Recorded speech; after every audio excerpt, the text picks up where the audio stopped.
대한민국 최고의 고수들이 뭉쳤습니다. 딱 한 종목 지금부터 시작합니다.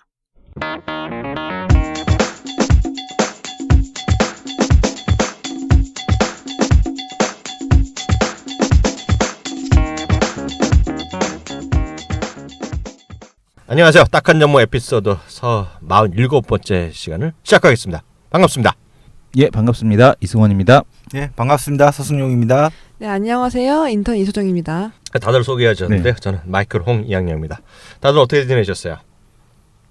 진짜 이번 주는 어떻게 지냈냐라는 말이 서로 이제 그 안녕하십니까라는 말이 네. 참 그 묻기 어려울 정도의 그런 한 주간이 아니었나라는 생각이 듭니다. 뭐 그 시장도 뭐 부활절 연휴도 있었겠습니다만은 국내 네. 시장에 대한 거래 대금이 감소한 것도 역시 세월호에 그럼요. 대한 사건에 대한 영향도 있지 않나라는 네. 생각이 들 정도로 거래 대금도 말라 비틀어졌고요. 정말 그 진짜 그 김영삼 대통령 때 상당히 좀 많은 그런 그 산풍대 참사 그런 것에 대한 트라우마가 다시 한번 떠오르는 네. 그런 사건이 아닌가라는 생각이 듭니다. 지점장님 어떻게 되세요? 죄송합니다. 센터장님 어떻게 지내셨어요? 한 달 만에 나오셨죠? 네네. 그 세월호가 역시 좀 큰 이슈였어요. 저희도 아침 회의를 하기 전에 항상 세월호 전날 어떤 기사들, 어떤 선장에 대한 어떤 잘못된 판단이라든지 그 관제 타박 연락들 거의 이슈가 그러다 보니까 네. 오늘 우리 이런 종목 매매해야 되지 네. 이런 말이 참 안 나왔어요. 그러니까요. 그래서 저희도 그래 이 당분간은 영업적인 어떤 매매보단 그런 것도 좀 애도하고 네. 좀 이렇게 안타까운 마음으로 그냥 차분히 좀 보내고 있습니다. 그러게 말이에요. 그 소정 씨는 어떻게 지냈어요? 저야 뭐 저희 딱TV 그때 이제 세월호 그날 있은 날 저희 네. 하루 쉬었잖아요. 애도 그렇죠. 네. 근데 저희도 좀 마음에 많이 안타깝죠. 정말 그 저는 이런 생각이 좀 들더라고요. 뭐 나중에 주식도 얘기하겠지만 네. 그 우리나라가 이제 25,000달러 아닙니까? 그래서 예, 3만 달러 뭐 다시 간다 하고요. 뭐 G7, G9, 뭐 G7 이렇게 툭하면 얘기하잖아요. 뭐 G20는 뭐 당연한 거고요. 그런데 그거에 비해서는 국적에 어울리지 않는 거다라는 것이 너무 많이 벌어진다는 거. 국가망신이라고. 하여튼 뭔가 국적이란 말을 우리 MB 정부 때 많이 했잖아요. 근데 그건 아니었던 것 같아요. 국격도 국격이지만 그러니까 뭐냐면은 타이타닉 그 영화 보게 되면 네. 그 마지막 선장이 마지막 구명조끼를 건네주면서 나가라 밑에 이제 선원이 얘기하니까 be British라는 말을 남기면서 난 여기서 죽겠다라고 얘기를 했잖아요. 영국인답게 그런 말이 죽겠다. 있었어요. 예, 근데 이게 도대체 be Korean이라는 게 이게 어떤 의미로 이제 외국 애들이 받아들일 수 있을까라는 네. 걸 생각을 하게 되면 정말 한 사람의 그런 행동 자체가 참 그 나라 전체에 미치는 영향이 어마어마하다라는 생각이 듭니다.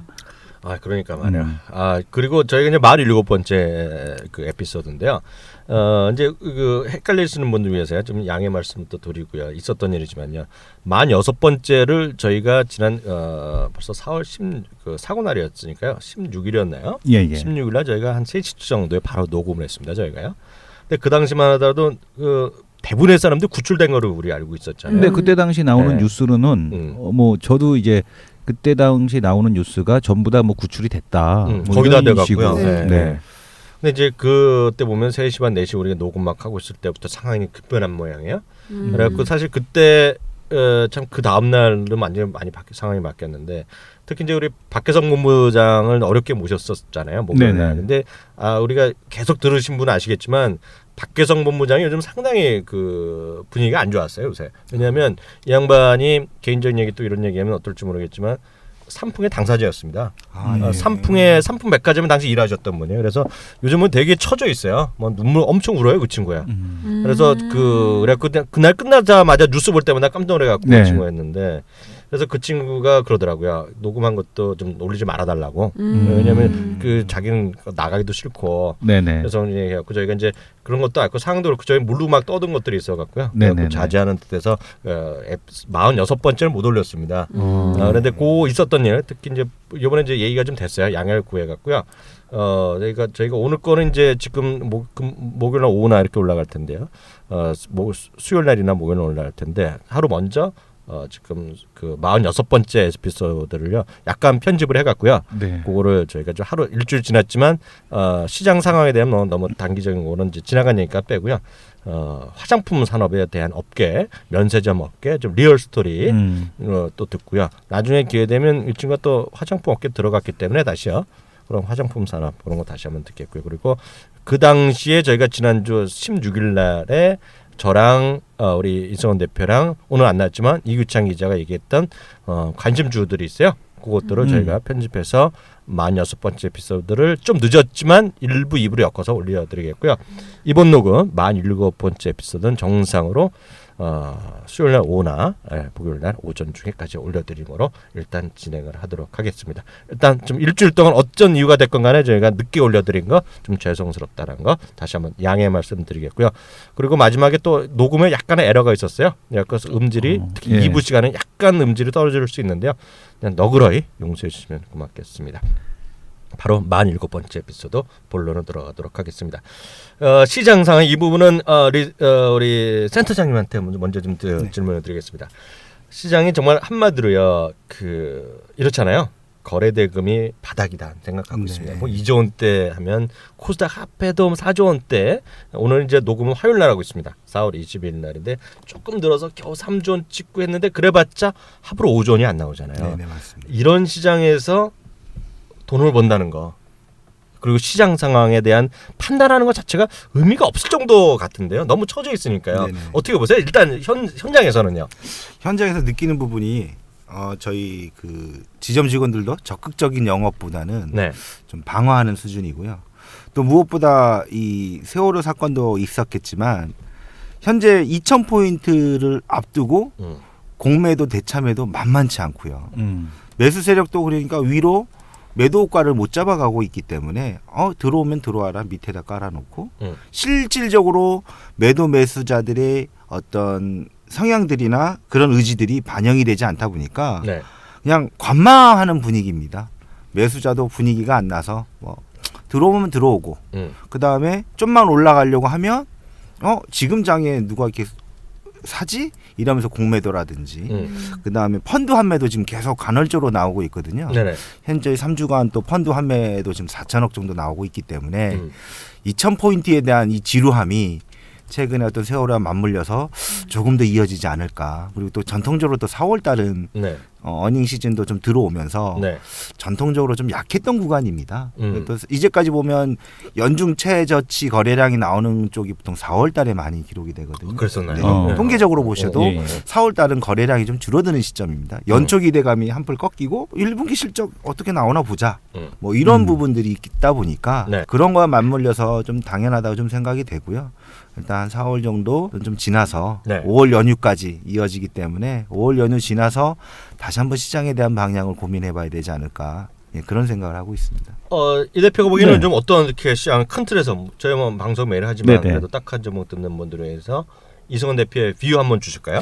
이게 극단적으로 완전히 시장이 개별주 시장에 대한 쪽으로 흘러가다 보니까 자산 크신 분들도 움직이긴 쉽지 않으실 것 같아요. 움직이는 종목이라고 해봐야 뭐 한국전력, 그다음에 뭐 우리 지금 센터장님께서 한국전력 말씀해 주시지 않았습니까? 연초에. 저도 얘기했습니다. 위원님께서도 언급을 살짝 위원님은 밥숟가락을 얹은 걸로 이렇게 좀 가도록 하겠고요.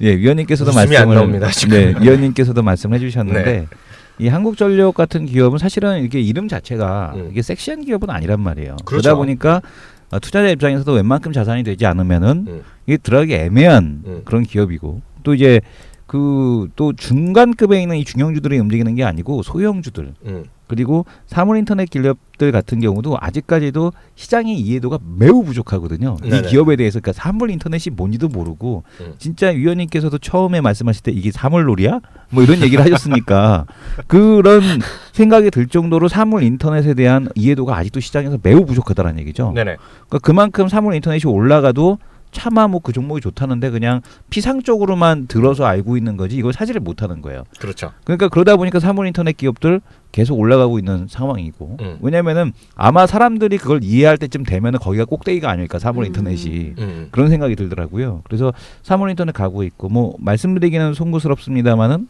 최근 들어서 뭐 게임주들만 조금 이렇게 그 돌아 올라오는 모습 나타나고 있는데 이게 그 세월호뿐만 아니라 이런 시장이 좀 분위기가 침체가 될 때 뭐 그 다 외부 그 활동들 다 이제 취소시키고 금지시켰잖아요. 그 애들 대상으로 해서 뭐 수학여행이라든가 이런 그 여행들 전부 다 이제 금지시키다 보니까 맞습니다. 지금 취소 공고를 하다 보니까 이 게임주들이 갈 수밖에 없는 환경들 이런 것들이 좀 형성이 되면서 게임주가 움직이고 있다. 그리고 뭐 다시 올라가는 게 보게 되면은 또 야 이거 비싼 주식들 파라다이스 실적 대비해서 앞서가는 기업들 뭐 이런 것들이 움직이다 보니까 보통 개인들이 좋아하는 주식들 사기 쉽지 않고 SK하이닉스 같은 경우도 요즘에 갭으로 댕겨요. 주식이. 그러니까 들고 있지 않으면은 SK하이닉스 좋다고 해서 들고 있지 않으면은 이거를 뭐 먹지 못하는 시장이니까 아마 현금 들고서 시장 접근하시는 분들은 거의 진짜 뭐 손 빠는 시장 아니었나. 그래서 정말 시장 종목에 대해서 하나 뭐 나는 SK하이닉스가 좋으니까 그냥 그거 주고 장창 들고 있거나 난 사물인터넷이 좋으니까 사물인터넷을 매매했거나 아니면 개별주 쫓아다니면서 막 매매하지 않았으면 정말 일반적인 주식으로서는 수익 내기가 매우 어려웠던 그런 시장이다라는 생각이 듭니다. 근데 뭐 앞으로도 당분간은 뭐 그러지 않을까? 2분기까지는 이런 생각이 들어요. 소정 씨, 네. 우리 인턴녀. 네. 인턴녀는 지금 주시장 어떤 것 같아요? 너무 어려운 질문을. 네, 정말 어려운 질문인데요. 정말 어려워요? 저 말씀 안 드렸나요? 저 대학교 1학년 때 경제학개론을 들었는데 그 C 나왔어요. C요? 네. 중간에 드랍 안 하고요? 드랍을 하면은 그거를 돈이 아까워서 못해서 그냥 C 나오고 나중에 재수강 해야지 했는데 재수강도 못하고 이러고 졸업했죠. 지금. 그러니까 저기는 그래도 경제학 개론이라도 들었지. 나는 들어보지도 못했어 그런 거. 그러면은 저도 경제학개론은 안 들었는데. 네, 들어본 적도 없어요. 수업을 안 들으시고 그러면 이걸 하시는 거예요? 수준 떨어지는 사람이 방송을 같이 하고 있다는 게 경제가 뭐예요? 저는 이런 생각을 갖고 있어요. 왜 제가 소정 씨한테 물어봤냐면요. 네. 소정 씨는 주식 계좌 만들어 본 적이 없죠. 주식 계좌란 걸 증권회사에서 만들어 본 적이 네, 없잖아요. 없죠. 그러니까 한 번도 안 해봤다는 얘기란 네. 말이죠.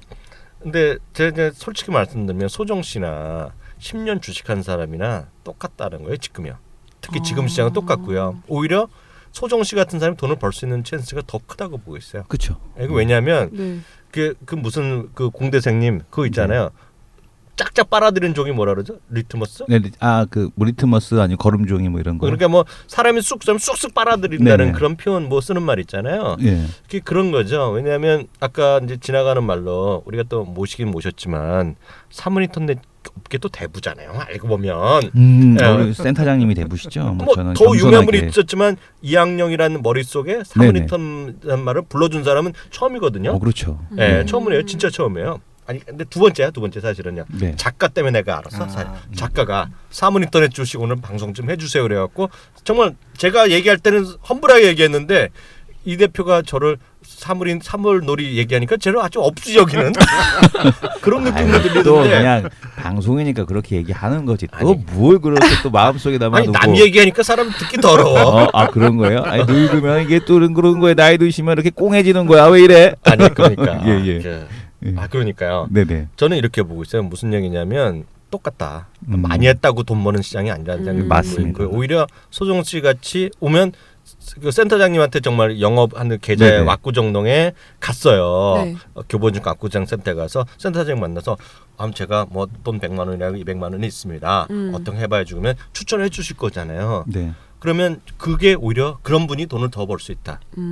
왜냐하면 사물인터넷 이런 게 있고 이런 게 좀 앞으로 좋아지고 이런 게 정부 정책이 있다. 이러면 그럼 사보죠. 그러면 센터장님 말씀하시니까 사보죠. 그러지만 5년이나 10년 하신 분이야. 딱 봐요. 그러면 이분은 알게 모르게 다 봐요. 차트를요. 예전에 센터장님이 처음 업계 들어오셨을 때로 하더라도 개인적으로 단말기들이 별로 없었어요. HTS가 없어갖고 말하면 그냥 넘어가. 네 사주세요 그랬는데 지금은요 그래요?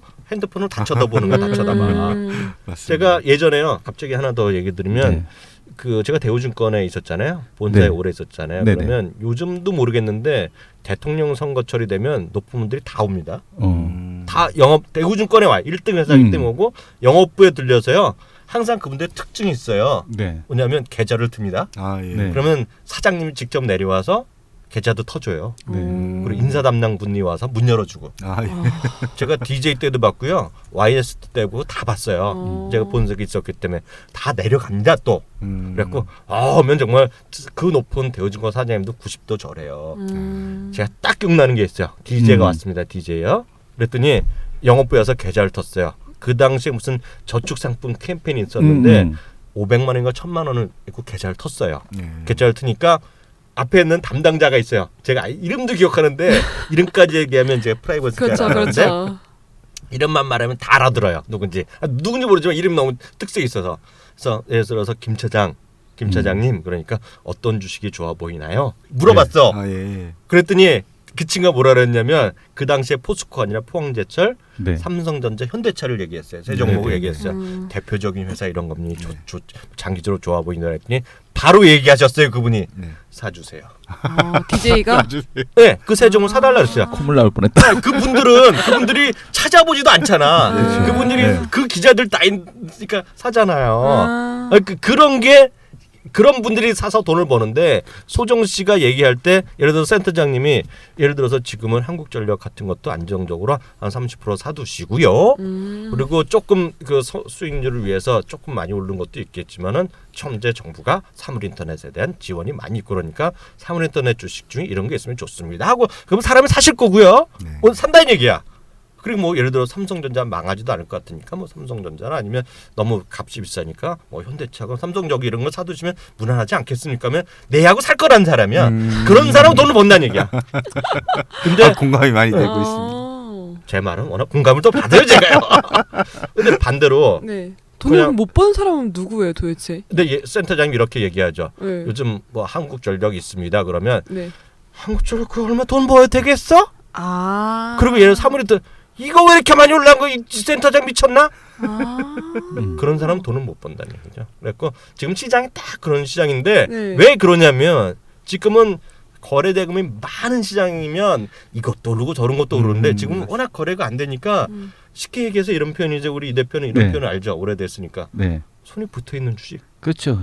주인이 있는 주식만 가는 시장이야. 그러니까 버는 사람은 확실하게 벌고 손가락 빠는 애는 확실히 손가락 빠는 그러니까 이제 그런 시장이다. 그 증권사가 직원도 대리급 과장급 이상도 안 돼. 대리급 멋모르고 막 뛰어드는 애들 그런 애들이 초보 손님을 만났어. 서로 이제 막 모르니까 막 질러대는 거죠 그냥. 사물인터넷이 왕입니다 이러면서. 그럼 뭐 이제 그런 사람들이 이제 돈 떼돈 버는 거죠. 그렇지 않습니까? 근데 대리라고 말하면 안 되지. 그래서 대리도 같은 대리가 아니다. 대리장세라는 말이 있잖아요. 근데 지금 대리장사인데 그게 만만하지 않아. 왜냐하면 지금은 대교보증권 압구정 센터에 바로 그 센터장님 밑에는 대리가 진짜 대리야.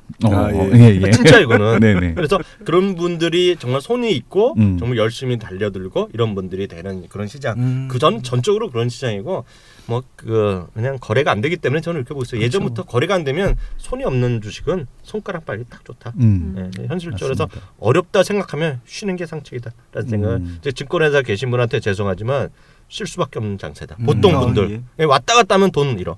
그래서 차라리 가만히 있는 게 나아요. 차라리. 그렇지 가만히 있는 게 낫죠. 지금 주시장은 저는 그렇게 보고 있어요. 360을 돈을 벌 수는 없잖아요. 그렇죠. 그러니까 센터장님 나오신 김에요. 12달이잖아요. 12달 매번 지수 대비 이기세요? 지수 대비 이길 수 있는 달은요. 한 5달이면 만족하고 있습니다. 저랑 똑같네요. 그 정도면 거기서 초과 수익 내고요. 좀 힘든 장은 좀 쉽니다. 좀 쉬자. 한 서너 달 쉬고 한두 달은 어떤 불의의 사고라든지 생각지 못한 변수가 꼭 터집니다. 1년에 한 달. 그렇죠. 그럴 때 최대한 어떻게 방어해 보려고 로스를 줄이려고 그런 쪽으로 대응하는 것 같습니다.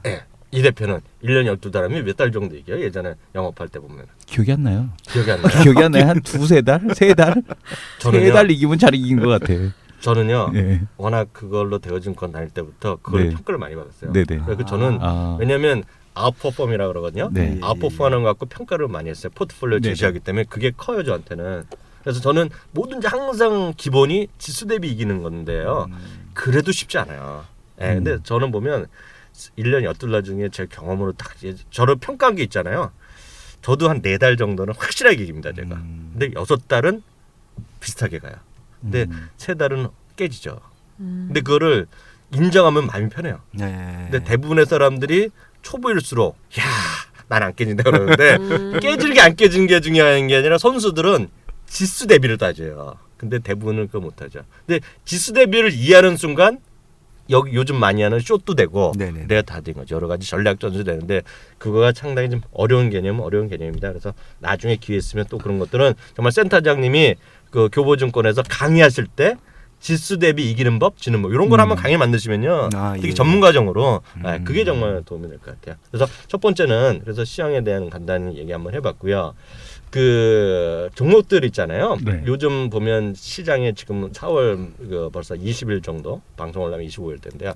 앞으로의 한 달 정도나 뭐 2, 3주에 가장 큰 우리가 이것만은 체크하자 이런 것들 있잖아요. 이런 얘기를 오늘 한번 좀 해봤으면 좋겠대요. 이 대표부터 좀 해주세요. 저는 그 이번에는 뭐 체크할 거 그렇게 크게 없지 않나. 그러니까 그래요? 경제 지표나 이런 것도 다 확인됐고, 뭐 이제 워낙 그 실적에 대한 컨센서스가 낮아졌기 때문에 뭐 시장에서는 그 이미 다 그 주가에다 반영이 돼서 다시 이제 그 바닥 확인하고 이제 올라가는 과정들, 네. 그리고 이제 그런 흐름이라고 보고 있고, 네. 미국 시장이 뭐 그렇게 크게 꺾이는 흐름 아니면은 뭐 그렇게 시장에서는 달라질 거 없겠다. 다만 미국 시장 좋아질 때 국내 시장은 오히려 안 올라가는 역동조와 사이클에 대한 쪽에 걸려 있다라는 게 사람들을 좀 짜증나게 하지 않을까. 뭐 미국 시장 올라간다, 우리 시장 올라간다라고 생각하면 오히려 안 될 것 같고, 네. 특히 중국에서 경기 부양책 기대하시는 분들이 많은데 그게 쉽지 않을 것 같아요. 7.4% 나온 데다가 리커창 총리가 이런 얘기를 했거든요. 농촌 금융에 대한 지준율을 인하하겠다. 맞아. 그게 또 묘미야, 중국 애들. 그러니까 중국은 이 타겟팅을 해서 지준율을 인하하기 때문에, 그러니까 마치 뭐 스마트 폭탄처럼 타겟팅해서 지준율을 인하해서 시장에서 얘기하는 그 기대하는 어떤 경기 부양 이런 게 안 나올 가능성이 있다라는 점에서 오히려 거래소 종목들이 좀 지지부진하지 않나. 그러다 보니까 이제 중형주급 섹터들이 이제 슬슬 움직이기 시작했거든요. 뭐 테크윈, 뭐 파라다이스, 뭐 이런 애들이 다 CJ, E&M 이런 중형주급하고 밑에 소형주급들이 움직이는데, 시장에서는 이런 흐름들이 저는 뭐 특별하게 부러지지 않는 이상은 계속 소형주, 중형주 요 사이클이 2분기에까지도 계속 확장되지 않을까, 저는 이렇게 생각이 듭니다. 약간 기분 나쁘네. 왜요? 거기 갑자기 CJ는 왜 건드려?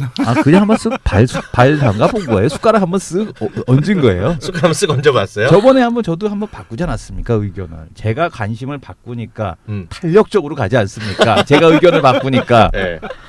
자꾸 얘기하면 현대제철 얘기해버린다. 현대제철이요? 현대 엘리베이터 바로 얘기해버린다. 현대 엘리베이터, 현대제철. 같은 항아리의 물이니까 같이 이렇게 좀 잘 얘기해 주시고요. 그 센터장님 어떤 게 가장 중요한 변수로 보고 계세요? 지금 중요한 변수는 이제 4월 이제 셋째 주, 넷째 주 접어들고 있잖아요. 네네. 어닝 시즌을 시작했습니다. 근데 이제 생각보다 1분기에 대한 기대치는 낮고요. 그렇죠. 네, 그다음에 뭐 주요 종목들 이제 발표하기 시작했는데 뭐 무엇보다 지금 생각하는 시장의 방향은 2분기, 3분기에 대한 확신을 줄 수 있는 어떤 뭐가 없어요. 그렇죠. 네. 2분기에 사실 경기 민감주라든지 중국 관련주로 대두됐던 어떤 조선철강 화학이 좋아질까? 아니다. 그리고 지금 좋아질 수 있는 게 뭐 한전이라든지 극히 몇 종목 안 되거든요. 그렇죠. 하이닉스도 저렇게 갭으로 가지만 저기서 반대로는 나올 가능성은 없는지에 대한 경기 회복에 대한 확신은 아직도 모자란 것 같아요. 맞아요. 네. 네. 그래서 그런 현상은 아까 대표님이 얘기했던 것처럼 한 2분기까지는 좀 지속될 것 같고요. 네. 그러면서 계속 틈새 시장으로 이번에 말로 코스닥이 3년 반 만에 이 추세를 딱 만들었거든요. 네네. 그래서 코스닥 쪽으로 좀 더 한두 달은 이런 틈새 시장으로 강세가 좀 흐를 것 같고요. 또 그동안 이 한두 달 동안 더 이제 주포 있는 그런 틈새 종목들, 그런 뭐 사물 인터넷, 이제 3D 프린팅 업체들, TPC라는 종목도 지금 새로 부각되고 그러니까 있고. 엊그저께부터 갑자기 TPC 그러네. 네. 보급형 만든다고. 네, 그렇게 하고 있고 또 자동차 부품에서도 좀 차별화되는 현상들이 있어서 저도 이제 그런 종목 쪽으로 좀 준비를 해서 오늘 좀 더 차후에 말씀드리도록 하겠습니다. 딱한 종목을 후원하는 정말 쉬운 방법. 구독하고 댓글 달고 좋아요 누르고 공유하기. 나만의 종목을 원하신다면 카카오 페이지에서 딱한 종목을 검색하세요. 대한민국 최고의 전문가들이 엄선한 종목을 확인할 수 있습니다.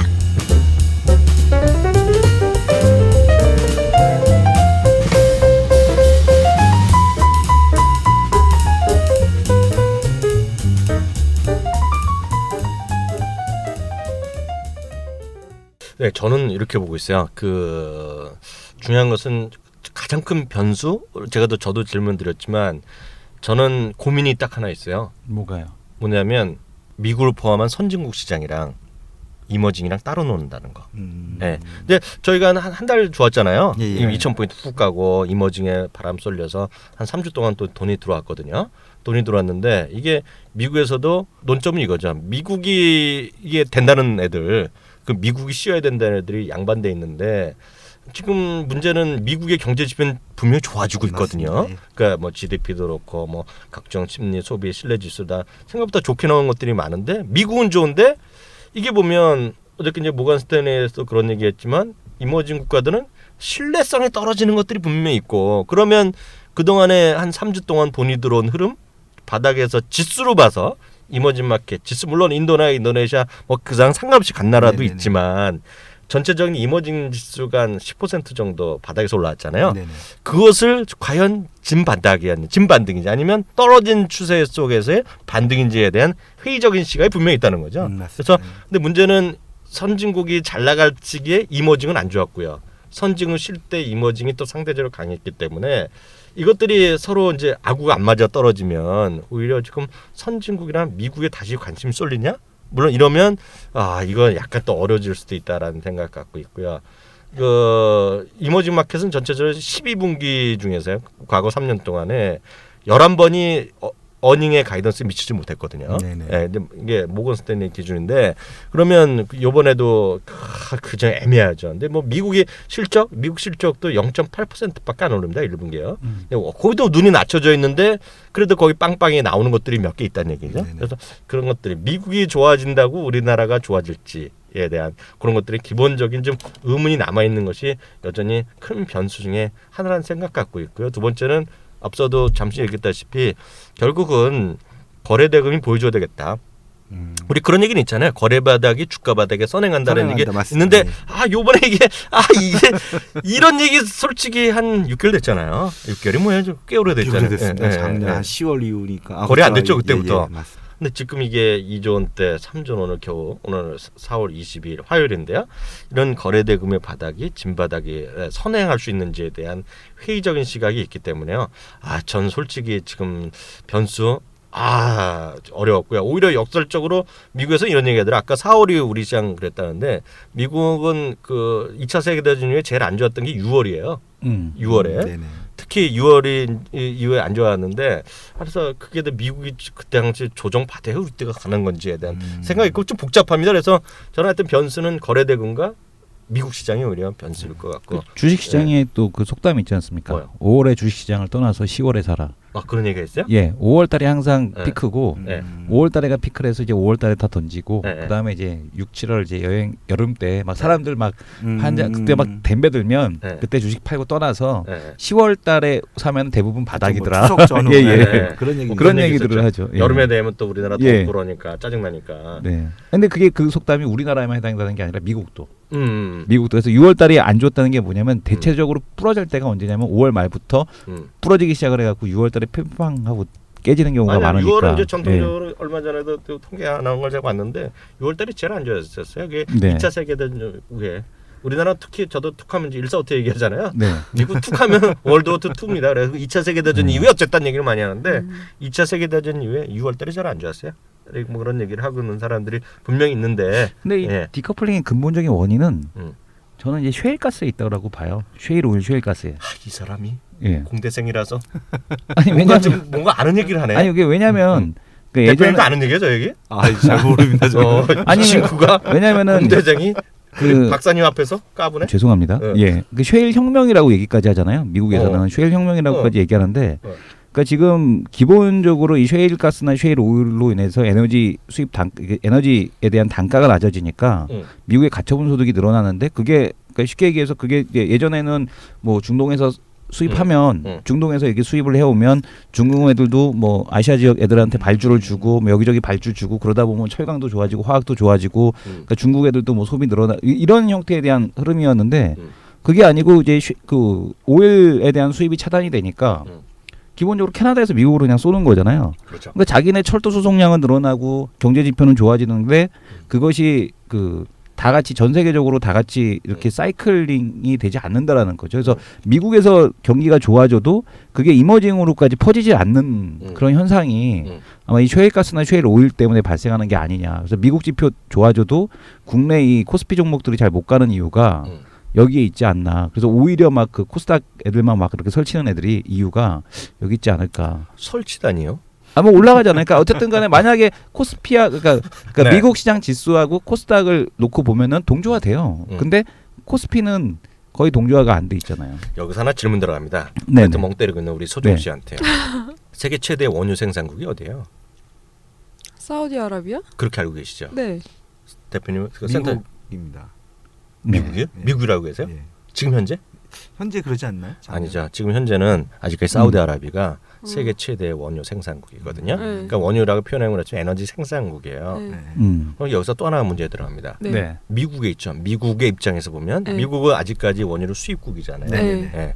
미국의 입장에서 보면 그 수입하는 첫 번째 나라. 이렇게 하면 사우디가 아닐 것 같은데. 아니 미국 사람한테 다 물어보면은요. 그 예전 제가 이런 문제가 우리나라 1대100 이런 거 있잖아요. 네, 그런데 나왔구나. 근데 미국에도 보면 말도 안 되는 이런 거 갖고 문제 내는 그런 퀴즈 프로가 많이 있어요. 근데 100명이면요 80몇 명이 다 사우디아라비아를 쳐요. 근데 틀렸어요. 뭐예요? 이게 한 2009년부터 10년부터요. 아까 말씀한 캐나다에서부터 제일 수입이 많고요. 2위도 사우디아가 아니에요. 2위가 멕시코예요. 3위가 사우디예요. 그 이제 FTA 때문에 쟤네가 해갖고 더 FTA 자기네끼리 하는 프리 트레이드 아메리카 있잖아요. 그거 때문에 그런 건데 문제는 2016년이 되면은요 세계 최대의 에너지 생산국이 미국으로 바뀌어요. 그게 바로 이제 바뀌는 거예요. 이제 여태까지가 우리가 알던 상식이 바뀌는 거예요. 2015년인가 16년부터 바뀌거든요. 근데 그게 말씀하신 게 제가 깜짝 놀랐는 게 우리 센터장님, 저 이 대표가요 아는 게 많아요. 정말 박식한 것 같아요 우리 이 대표님. 근데 저 친구가 배움이 얇아요. 박하. 얇은데 공대 쪽 얘기 안 하면 깊어져요. 다 식해. 많이 먹어. 배움은 얇지만 많이 먹어 내가. 근데 그게 있어요. 근데 세일가스가 하면서요. 세일가스하고 천연 액화가스 LNG를 하면서요. 여기서부터 또 많이 발전되는 게 있어요. 그게 대해서 저는 툭하면 중국 관련주에서 소재 화학 소재 이런 게 오잖아요. 죄송하지만 석유화학이 잘 안 된다고 있어요 우리나라가요. 가장 큰 게 뭐냐면요. 역설적으로 보여주는 게 제트기 있잖아요. 제트항공유를 중국의 제트항공유가 사상 처음으로 미국 제트항공유를 씁니다 지금요. 그게 시작된 게 있어요. 그게 올 2월인가 1월에 뉴스 한번 떴어요. 중국이 처음으로 거기서 미국을 샀다는 거예요. 싸기 때문에 산 거고요. 전 세계 디젤류 있죠, 디젤류. 디젤류, 그러니까 경유 생산한 단가가 있죠. 미국이 싼 거예요. 그러니까 우리나라도 뒤집어진 거예요. 우리나라 정유회사들도.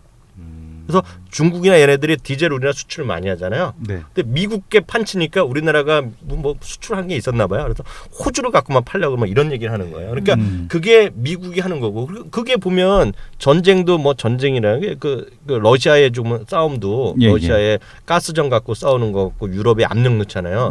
너 러시아의 의존도를 낮추라. 뭐 유럽 국가가 맨날 하면 맞습니다. 영화에서도 맨날 나오면 우리가 불안한데 러시아에 대한 의존도가 높으니까 미국이 걱정하지 말고 낮추라 막 압박 넣는 게 그게 LNG에 대한 수출을 한다. 이런 얘기하고 비판적인 시각이 많아요. 미국 안에서 비판하는 사람들 그 전직 그런 압박을 하는 거에 대해서 그 안에서 보면 비즈니스 이유가 있다. 여기에서 비판적인 시각을 많이 있는데 그래서 갑자기 약간 해드리면 지금 보면 LNG가 미국에 수출을 많이 할 거란 얘기예요. 그래서 그게 오바마 정부에서 많이 하려다가 늦춰진 거거든요. 지금 저 LNG 사업이. 그래서 센터장님 아시죠? 그 2009년 10년 할 때 조선주가 꺾기 시작했잖아요.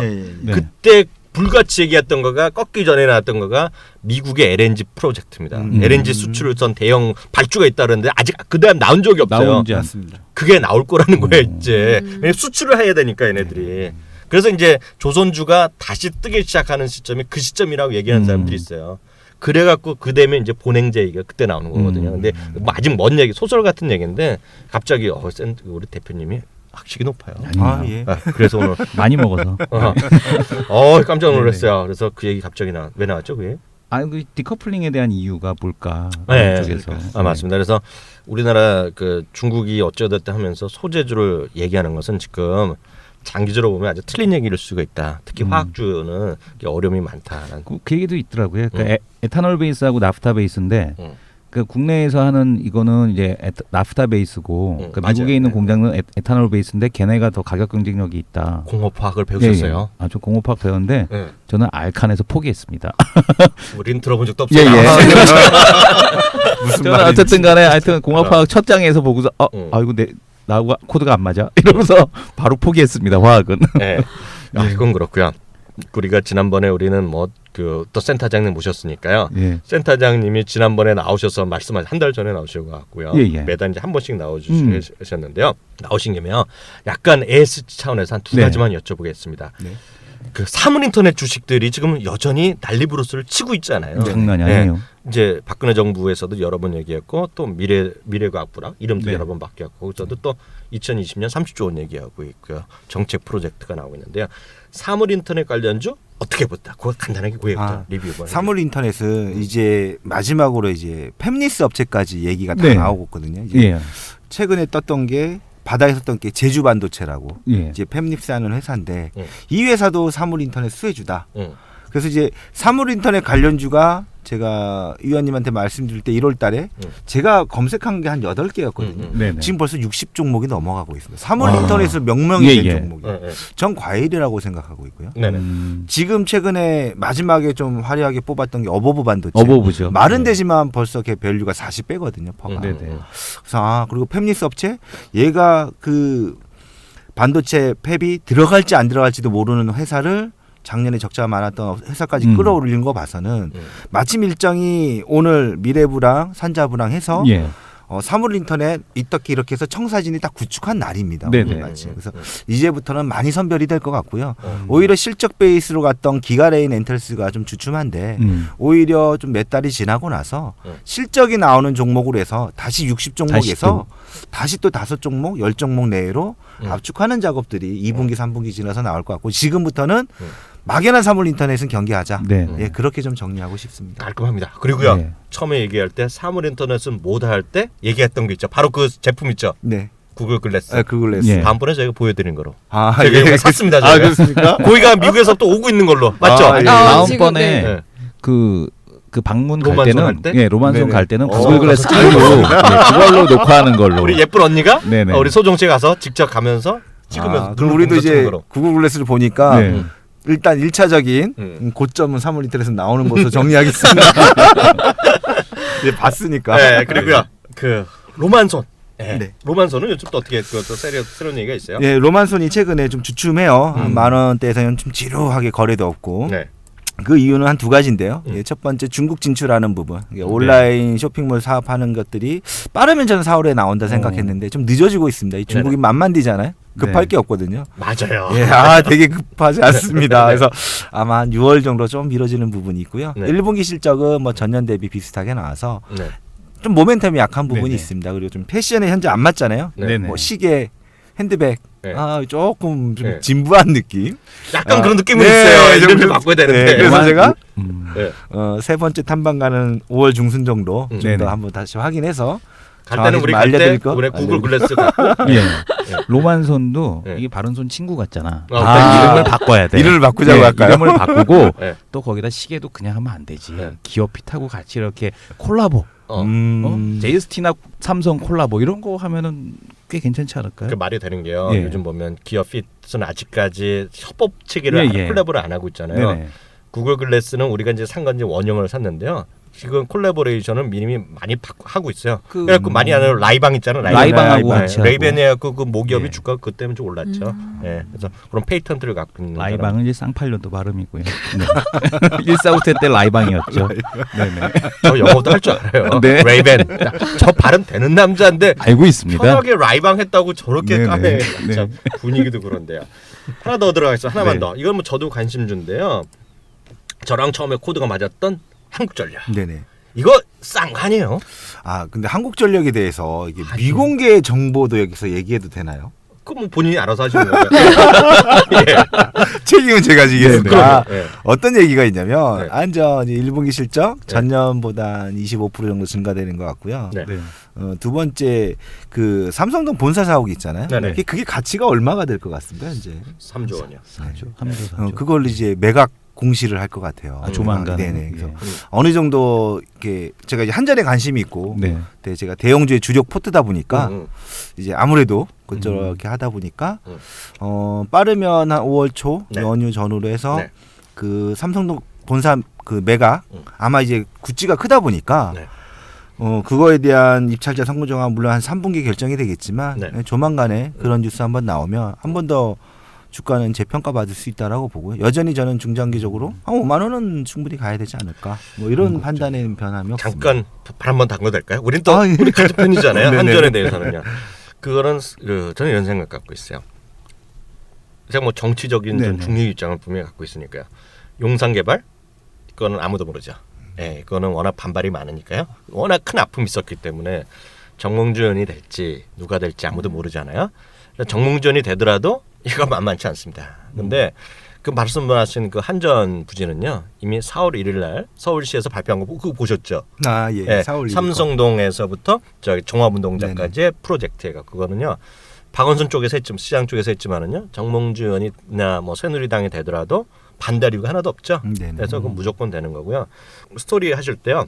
한 일주일 전에 머니투데이 단독 기사가 들어간 게 있습니다. 그게 예대 가격이라고 있습니다. 센터장님. 예대 가격이 뭐냐면 우리 경매가를 보면 경매 가격이 유찰이 되면 그다음에 자동적으로 20% 깎고 이런 게 있잖아요.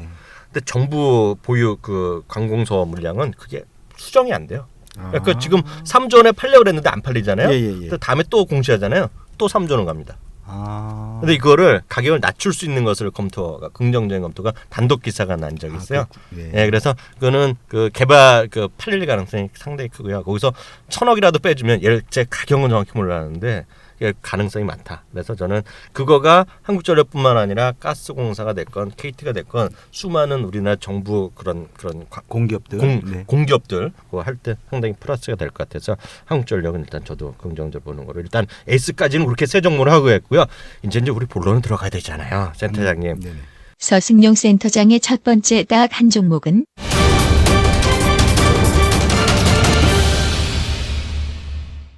처음 본 것은 대박이다. 바로 그 주인공이신데요. 요즘 처음 보이시는 것은 약간 조심스럽지만 어떤 쪽이 처음 보이세요? 그러니까 지금 뭐 이렇게 화끈하다고 할 수는 없는데요. 처음 보는 걸로 한번 접근을 해서 한 종목을 찾아왔어요. 스트레스를 받고 있습니다. 기대감을 저버리시지 않는. 왜 내가 처음 보이는 것은 대박으로 했을까라는 사명감 때문에. 그래서 이제 탐방을 목요일 날 가고요. 오, 탐방 목요일 날 같이 가야겠다. 뭡니다. 천안입니다. 천안도 가요 우리는. 천안 지하철 타고 가요 우리. 여기 코다코라는 회사입니다. 코다코. 알루미늄 다이캐스팅하는 회사인데요. 간단하게 기업 소개만 간단하게 하겠습니다. 현재 한 시총은 800억이고 한 3년간 키코 때문에 고생했던 회사예요. 그래요? 키코 때문에 고생을 해서 성장이 좀 정체된 듯 보이지만 영업이익률 한 5% 6% 나오는 회사인데 알루미늄 다이캐스팅이 뭐냐면 알루미늄을 이제 주조하고 이제 금형을 해서 이제 차 부품에 납품을 하는 건데요. 이미 이제 거래처가 현대기아차뿐만이 아니라 뭐 폭스바겐이라든지 유수 업체들 다 11개 업체들에 납품을 하고 있고, 근데 아직까지는 알루미늄이 철강보다는 한 30%가 비쌉니다. 그래서 보편화되게 우리가 차체에는 현재 벤츠라든지 일부 고급 차종, 수입 차종에 대해서 일부만 쓰이고 있고 한 8% 비중 정도고요. 국내 차에는 현재까지 알루미늄은 1, 2%가 안 됩니다. 근데 이 부분이 요번에 그 4월 초에 공시가 나왔었어요. 5년간 2천억 알루미늄 다이캐스팅 보고 원화사를 통해서 하는 부분이 하나가 있었고요. 그다음 두 번째 처음 보는 게 뭐냐면 현재까지는 우리가 6단 변속기잖아요. 8단 변속기가 이제 내년부터 장착된 차. 현대차에도요? 네네. 현대차가 2015년 내년 한 2분기 3분기 차종부터 가능할 것 같고요. 8단 변속기는 지금 수입차나 그러니까 외제차에는 일부 장착이 되고 있는데 8단 변속기로 일단 움직이는 주식들이 이제 서진 오토모티브라는 주식이 하나. 서진 오토모티브. 아직까지는 8단은 못 봐봤잖아요. 물론 이것도 연비를 강화시키기 위한 노력이거든요. 근데 코다코는 이 8단 변속기 진출을 했고요. 그래서 뭘 해요, 얘네들이? 8단 변속기 들어가면 이거를 잡아주는 금형이 있습니다. 밑에. 금형. 거의 알루미늄 금형이라고 보시면 되는데 그 부분의 8단 변속기에 얘네들은 금형에 관련된 모든 알루미늄 제품들을 얘네가 독자적으로 다 하고 있어요. 네네. 그래서 이 부분들이 하반기부터 납품이 시작돼서 네. 올해는 전년 대비 매출 성장이 30%, 네. 그다음 영업이익도 한 70% 가까이 늘어나거든요. 그래서 재평가를 받을 수 있는 부분이 우리가 알루미늄 차체에 대한 그런 것도 아직 좀 감이 없고요. 8단 변속기도 마찬가지 이 회사가 잘하는 거고요. 하나 더 말씀을 드리면 아직 제가 탐방을 가지 않아서 정확한 정보는 아니지만 테슬라 S에 납품을 할 것 같습니다. 시제품 테스트 중입니다. 테슬라에도 뭐에 들어가냐면 차체입니다. 차체. 차체 그 알루미늄이 좀 높죠. 예, 네, 거기에. 거기는 그래도 알루미늄이 한 30%까지 쓰인다고 보고 맞아요. 있는데요. 그 BMW 이런 거 보면 요즘 알루미늄 네. 차체 비율이 많이 BMW가 나오거든요. 가장 적극적으로 맞아요. 네. 그 알루미늄 차체를 쓰고 있거든요. 네. 그래서 그 부분이 빠르면 6월 달에 가시화가 된다 그래서 네. 그 부분도 좀 확인하게 되면 테슬라에 납품할 수 있는 그런 회사, 네. 8단 변속기, 그다음에 알루미늄이 이제는 자동차에 많이 좀 범용화돼서 확산되겠다. 그래서 그런 관점에서 아주 신선한 건 아니지만 네. 아직까지 우리 눈에 못 봤잖아요. 8단 변속기라든지. 네. 그리고 올해는야말로 실적 모멘텀이 급증하는 3년간 키코의 어떤 서름을 벗어나서 이젠 영업이익이 순이익으로 잡힐 수 있는 구조로 가고 있기 때문에 네. 적극적인 좀 관심을 갖고 한번 다시 탐방을 갖고 갔다 오고 나서 네. 다시 한번 말씀드리도록 하겠습니다. 근데 여쭤볼 게 있는데요. 알루미늄이 30%, 그러니까 좀 최강보다 비싸다고 하셨잖아요. 네네. 근데 이게 잘 팔리는 이유가 뭐예요? 뭐 환경적인 거예요? 철보다는 30% 비싼데요. 네. 이걸 쓰면 중량은 40%가 가벼워져요. 그러니까 초기에 알루미늄 비싼 걸 쓰고 네. 한 2, 3년 타면 네. 본전은 뽑는다. 차체가 가벼운 그만큼 휘발유라든지 기름을 적게 들잖아요. 예, 그래서 BMW부터 그다음에 그 테슬라 S 차량부터 시작됐고 그다음 그 차기 모델 테슬라 X 그 우리가 말하는 뭐죠? 레저형 차량. 거기 X 모델에는 한 4-50% 가량의 알루미늄이 탑재가 된다는 얘기도 있어서 네. 겸사겸사 좀 확인 좀 해보고 오겠습니다. 제가 좀 확인 들어가니까요. 이게 보니까 그 8단 변속기를 이제 개발은 해놨는데 이제 그 우리는 그 현대차가 에쿠스런데 근데 이제 이게 장착을 시킨다는 얘기가 예정입니다. 예, 그 렉서스에서는 렉서스 또 GS 350 이런 거 아실 텐데요. 여기는 이제 8단 변속기가 올 가을 제품부터 2000 몇 년 거예요. 이게 2014년부터 이제 출시됐고요. 그래서 8단 변속기 이제 대세로 이제 들어가는 거로요. 그래서 고급차들이 이제 계속 올라가는 것이고요. 하여튼 그럴 때 이제 특히 현대 뭐 파워텍 이런 데가 지금 하고 있는 모양인데 거기 이제 같이 이제 들어가서 하는 거로 일단 보셔야 되겠고요. 그 같고요. 이게 시총이 얼마예요, 이 대표? 시가총액이 875억이요. 그러니까 오늘 3,100원에 끝났는데 네. 그 뭐 말씀해주신 대로 그 재료는 충분히 그리고 매출액에 대한 쪽도 2천억이니까. 잠시만요. 예. 여기서 우리가 또 대표님 띄워드려야 되잖아요. 네네. 그거 아시죠, 대표님 띄워주세요. 공학. 네. 공학인데 그 중에서도 자동차. 네. 이 친구가 얼굴이 빨개지고 있는데 이 친구가 거기에 예민해요. 연비. 네. 연비고 그래갖고 제네시스를 엄청 깠어요. 네. 그 고장력 강판을 했는데 알루미늄 이야기하면 저 친구가 좀 좋아할 거예요. 그러니까 지금 얼굴빛이 살아나잖아. 회장님하고 그 정몽구 회장님하고 저는 안 맞는 걸로. 안 맞는 거. 왜냐하면 고장력 강판 그렇게 썼으면 좀 현대제철도 살려줘야지. 현대제철 가격이나 깎고 말이야. 고장력 강판 잔뜩 써갖고 그러니까 뭐에 연비만 툭툭 떨어졌잖아요. 네. 이번에 그 소나타도 거의 연비 개선 없었고 제네시스는 오히려 떨어졌고 고장력 강판 비중이 높아서 그런데 알루미늄을 그러니까 현대 측에서는 알루미늄보다 이게 낫다. 고장력 강판이 낫다라고 얘기하고 있지만 막상 독일 차들은 훨씬 더 가벼워지고 훨씬 더 연비도 좋아지고 하는 게 완전히 다른 거거든요. 그래서 지금 앞으로 알루미늄 특히 이제 전기차로 갈수록 알루미늄 채택 비중이 늘어날 수밖에 없다. 저도 뭐 그렇게 얘기를 듣고 있어서 뭐 지금 코다코 같은 경우는 말씀해 주신 대로 상당히 장기적으로 중기적으로 놓고 보게 되면 저평가 메리트도 있고 충분히 가능성이 있지 않나라고 보여집니다. 질문인데요. 그럼 왜 현대자동차는 그렇게 고장력 강판을 쓰는 거예요? 뭐 때문에? 그게 좋다고? 그거는 그게 좋다고 쓰는 건데 뭐 알 수는 없죠. 왜 쓰는 건지는. 왜냐하면 근데 고장력 강판 그것도 메리트가 있어서 거기서 알아서 쓰는 거 아니에요? 그러니까 무게가 무거워지게 되면은 좋은 건 뭐냐면 무게가 무거워지게 되면 일단은 뭐 그 주행감이라든가 이런 정숙도에 있어서는 좋을 수는 있는데 연비가 일단 떨어지거든요. 무거워지게 되면 차량이. 그리고 이제 독일 차들은 보면은 이제 밟으면 밟는 대로 팍팍 나가잖아요. 그쵸. 어떻게 밟으면 밟는 대로 팍팍 나가는데 마치 에쿠스 독일차를 타고 다니는 사람 아니 왜냐면은 우리 선배님이 이제 종류별로 다 태워주잖아. 그러니까 왜냐면 이제 차가 종류별로 있으니까 다 타봤어요. 운전도 이제 해보고 했는데. 그 선배님은 그런데 자기 왜 돈이 없어? 그러니까 이 형님 탓이 커요. 또 내 얘기야? 아까 방송에 그렇게 날까 하더니 참. 그래서 그 해보게 되면 그 선배님이 하시는 말씀이 있거든. 네.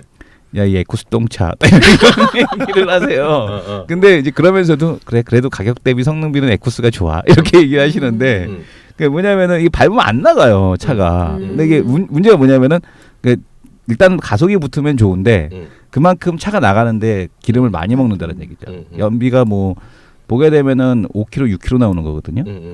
평상시에 네. 시내 주행할 때 심지어 4km도 나와요. 그러니까 그런 거 놓고 보면은 동서차가 큰 동서가 캠리는 밟아도 10km가 넘어요. 다 그 동서가? 네, 내가 만났던 동서? 네네. 디스하는 걸로? 네네. 근데 토스고 라바리 거 디스하는 걸로. 아니, 왜냐면은 그 동서도 운전 스타일이 되게 험하거든요. 거의 택시예요 그 사람도. 근데 그래도 시내 주행에도 연비가 10km가 넘게 나와요. 네. 그 동서가? 예. 네. 그러니까 보면은 나는 얌전하게 해도 6km 나오는데 그쪽은 심하게 해도 캠리 보통 캠리 휘발유차? 예, 휘발유차. 하이브리드 제가 하이브리드 사지 말라고 그랬어요. 가격이 너무 비싸니까 어차피 그게 그거다 지금 단계에서는 아직 캠리라도. 근데 말려 갖고 이제 휘발유를 샀는데 휘발유사도 뭐 연비 훨씬 좋더만. 거의 더블 차이 이상 나더라고요. 그래서 보면서 차량 무게에 대한 쪽은 확실히 연비하고 직결될 수밖에 없다. 그러니까 저도 그걸 뭘 하고 싶은 게 뭐냐면 그 국내 차량이 있지만 국내 차량뿐만 아니라 유지비까지 포함을 해서 그러니까 진짜 휘발유 들어가는 것까지 유지비까지 포함했을 때 과연 국내 차가 싼 것이냐. 그러니까 외제차가 요즘에 많이 늘어나잖아요. 물론 이제 그런 이유도 있겠습니다만은 그만큼 가벼워진 그 연비까지 감안을 하면은 결코 한 5년 만약에 굴렸을 때 비싸지 않다라는 얘기죠.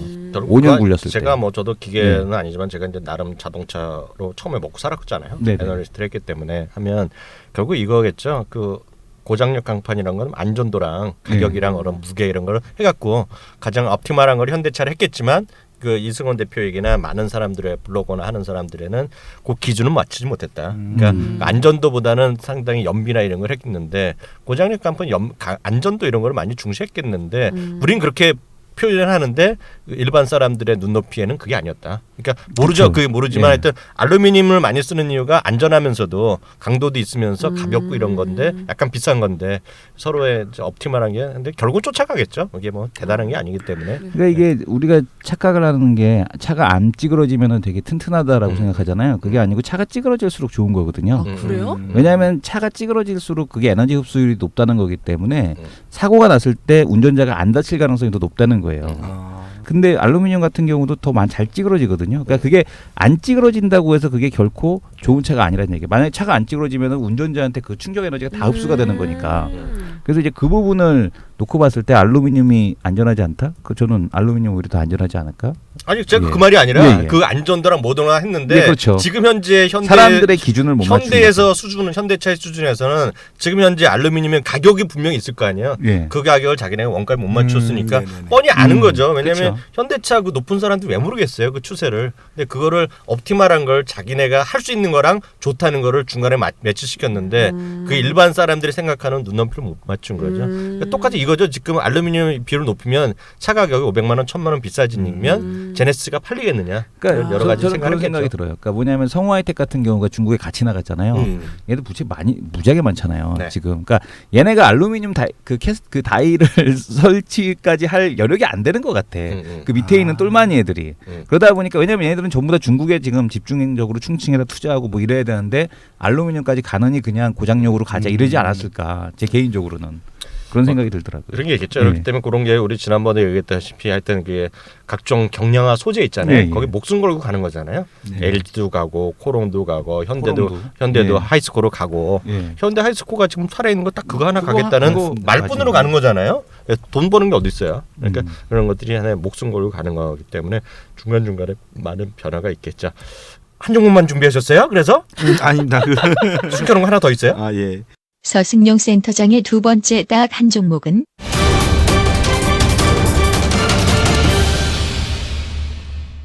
이게 근데 어제 오늘 이틀 올라서 상관없습니다. 네. 저희는 뭐 단기적으로 보는 게 아니니까요. 네. 그 대한해운이라고요. 아 대한해운? 이건 의외인데? 이거는 진짜 의외인데요. 의외인데? 오, 왜? 저 몰랐어요. 네. 몰라 저희도 매주 금요일날 정보 회의를 하는데 네. 주말에 이거 갖고 이제 공부를 많이 했어요. 네. 대한해운이 포인트는 겁니다. 일단 작년 11월 때 법정 관리 탈피를 했는데요. 네. 예. 10월 달에 삼나그룹이라고 이제 상장돼 있는 TK 케미칼 모 네, TK 그룹입니다. 케미칼. 예. 그 회사가 지분을 인수를 10월 달에 끝냈고 11월 달에 법정 관리를 탈피를 했습니다. 만 2년 네. 만에. 그래서 부채 비율이 여기가 1,500%에서 현재 작년도 결산 자료로 보니까 부채 비율이 200%더라고요. 한진해운이 500%대 가까이 갑니다. 용자의 주식인데 네. 대한해운. 그러니까. 벌크선 부분 비중이 워낙 크고요. 네네. 그다음에 기본적으로 포스코 네. 철강을 이제 나르는 네. 스크랩. 예, 그렇죠. 스크랩 용선 계약을 맺고 있고 요번에 남동발전이랑 네. 계약을 맺었습니다. 네네. 계약금만 올해 들어오는 게 1,300억인가 들어오거든요. 그다음 작년 3분기부터 영업이익, 순이익 턴어라운드 됐습니다. 이제 네네. 부채 비율이 적기 때문에 영업이익이 고스란히 순익단으로 잡힐 수 있는 그런 부분으로 돼 있었고 그래서 턴어라운드는 보여줬고 남동발전에 대한 이제 장기 계약을 맺으면서 올해 현금 유입이 되고요. 네. 그 다음에 또 하나 기대되는 게 가스공사랑 조만간에 네. 입찰이 가능한데 현재 벌크선 관련 쪽으로는 이 장기연선 대한해운이 될 가능성이 높다고 우리 신영증권 레포트에도 나왔었더라고요. 그래요? 예. 그래서 그런 부분 맞물렸을 때 네. 지금 제도권에서 한 32,000원 보고 있는데 3만 원은 기본 좀 빠른 속도로도 갈 수 있지 않을까. 그래서 네. 좀 핫한 종목으로 좀 네. 큰 종목이지만 네. 리스크는 없다. 이제 네. 부채 비율 없고 주인 바뀌었고 그리고 삼성그룹이 현금만 한 2조가 되는 회사예요. 그래요? 네. 2조가 되는 그룹입니다. 그래서 당분간은 M&A 안 하겠다. 그래서 좀 대한해운 정상화 시키려고 삼나그룹 대표를 이 대한해운 사장으로 보냈습니다. 그럼 대한해운에 의지를 대한 보인 거네. 정상화에 대한 의지 표명이기 때문에 네. 충분히 4월 5월 달 이 주류한 장세에 네. 좀 시총군 종목 네. 많이 샀다 팔았다 해도 되고 네. 좀 핫한 종목 아까 말씀드린 대로 가스공사 입찰이 남아 있는데 네. 가능성이 상당히 높다. 네. 그래서 최근 수급도 보시면 좀 재미있을 것 같다. 이거는 리스크는 없나요? 이거 처음 보는 건 아닌데 약간 바뀐 거네 이건요. 처음 보는 건 아니지만 그런 개념은 아닌데. 그동안 넉마주 대한해운 제가 살아날 수 있을까? 근데 적극적으로 주인 돈 많은 주인을 만났어요. 삼나그룹이라고. 저도 삼나그룹 쭉 보니까 괜찮더라고요. 생각보다 이런 알짜 그룹이 있었나. 이런 게 이게 올라가기 시작하면 무섭잖아요. 이거는 의외인데 이거. 왜냐하면 대한해운 같은 경우는 진짜 이게 감자를 워낙 감자탕을 끓여갖고 이게 피해자들이 엄청 많거든요. 정말 대한해운이. 10년 전에 하이닉스 이런 상황 아닐까요? 이런 생각도 들더라고요. 이거 완전 하이닉스예요. SK 하이닉스 그 200원까지 감자 없이 500원까지 갔잖아요. 야 이건 쿵인데. 하여튼 이거는 하여튼 지금 저희도 연구해보고 이건 처음 본 건 아니지만 하여튼 오늘 맛배기로 보너스를 이거 매매하시는 분들 입장에서 괜찮을 것 같습니다. 거래량도 좀 많이 늘고 있고요. 분명히 기술적 매매 좀 겸하면서 하시면 될 것 같고요. 대표님 지난주에 무슨 종목 하셨었죠? 다산네트워크스요. 그거 좀 한번 리뷰 한번 해보죠. 네. 각자 리뷰하는 걸 간단히 한번 해보겠습니다. 다산네트워크스는 지난 시간에도 이제 말씀을 드렸지만은 뭐 사물인터넷으로 엮을 수도 있고 그 사물인터넷으로 안 엮여도 일단은 기본적으로 트래픽이 증가하는 그런 상황이잖아요. 그러니까 무제한 요금제가 출시가 됐다. 무제한 요금제가 출시됐다 보니까 트래픽이 증가한다. 트래픽이 증가하니까 중계기를 더 깔아야 되겠다. 그런 관점에서 놓고 보니까 뭐 그런 관점에서 말씀드렸던 게 뭐 파이오링크 이런 거였는데 그러니까 트래픽 분산하는 애들. 근데 그 트래픽 분산하는 애들 말고 그 중계기를 아예 좀 보자. 그런 중계기 쪽에서 그 밑에 들어갈 수 있는 애들이 뭐 솔리드하고 그다음에 밑에 뒤에 이제 들어가는 이 망을 까는 애들이 이 다산 네트워크 장비 업체들, 네트워크 장비 업체들이 좀 수혜를 보지 않겠느냐라고 해서 이 다산 네트워크를 말씀을 드렸고 그래서 이 트래픽 증가에 그러니까 사물 인터넷이 아니더라도 트래픽이 증가한다라는 측면에서 놓고 봤을 때는 다산 네트워크에 대한 그 실적 증가 가능성에 대한 쪽이 좀 매우 높아 보인다라고 해서 말씀을 드렸고요. 다산이가 KT하고 같이 들어가거든요. 그래서 KT하고 같이 KT 장비 납품이 많은데 올해 KT가 또 까는 게 있어요 장비를. 그래서 그런 것 쪽으로 놓고 본다라면 다산은 추가적으로 상승이 좀 가능해 보이지 않나. 그래서 지금 여기서는 되게 최근 들어서는 그냥 왔다 갔다 박스거든요. 근데 뭐 아직까지는 좀 더 상승이 유효하지 않나 이렇게 봅니다. 저는 무슨 얘기했는지 기억하세요? 그 어떤 종목? 제가 얘기하셨죠? 지난주에 이제 관심주 우리 네네. 하나씩 불렀잖아요. 네네. 뭐 했는지 기억나세요? 아니요, 기억 안 나요. 이렇게 보니까 우리 이승훈 대표의 문제가 있어요. 저는 하나만 기억합니다. 소정 씨는 아세요? 제가 무슨 종목이겠는지? 저 까먹었어요. 죄송해요. 거보세요. 주목을 못 받고 계시는 거예요 지금. 문제가 있는 게 아니고 네. 많은 사람들의 주목 어필이 안 되는 거죠. 저한테 늘 그러시지 않습니까? 관심법에 올라오지 못했다고. 소정 씨의 관심법에 못 올라간 거예요. 필라코리아. 아 그렇지 저기 나오잖아. 저는 다산 정혁용 선생님을 나 약간 실망해서 지금 전화 걸려고 해서 문자 하고 있어요. 왜 내려갔네 여기. 필라코리아 얘기 들었잖아요. 누가 내려가요? 국가가 오늘 1% 1%. 빠졌어. 네. 1%. 애도 아니고 지금 뭔 소리 하시는 거예요 지금요. 저는요 그 필라코리아에 대해서 다시 한번 제 네네. 의견 드리겠습니다. 그 두 분 들으라는 게 아니라 네. 제가 센터장님의 네. 관심 좀 받으려고. 근데 왜냐면요 센터장님 네. 저는 이게 제가 성격이 이게 뭐 하루 이틀 이거 보는 게 아니라요. 저는 보니까 필라코리아 얘기하면요 우리 보통 시청자분들이요 특히 아주머니 여자분들 보시면요 속옷수만 생각하면 많아요. 홈쇼핑에 그렇게 많이 해요. 남성 속옷, 여성 속옷을 많이 하는데 저 그것 때문에 그런 게 아니라요. 그때 골프 얘기하지 제가 골프 얘기를 않으셨어요? 했어요. 그러니까. 골프 아시잖아요. 예, 이게, 예, 예. 이게 왜 엮이냐면 이거 얘네들이 그 아쿠시아 네트 갖고 많이 그거 갖고 있는 거 알잖아요. 근데 얘네가 보면 풋조이라는 거 갖고 있고요. 신발 그리고 타이틀리스트 골프 그 공 갖고 있는데요. 저는 이것도 대표적인 중국이라고 보고 있어요. 우리나라 그 지금 방송 안 들으셨겠지만은요.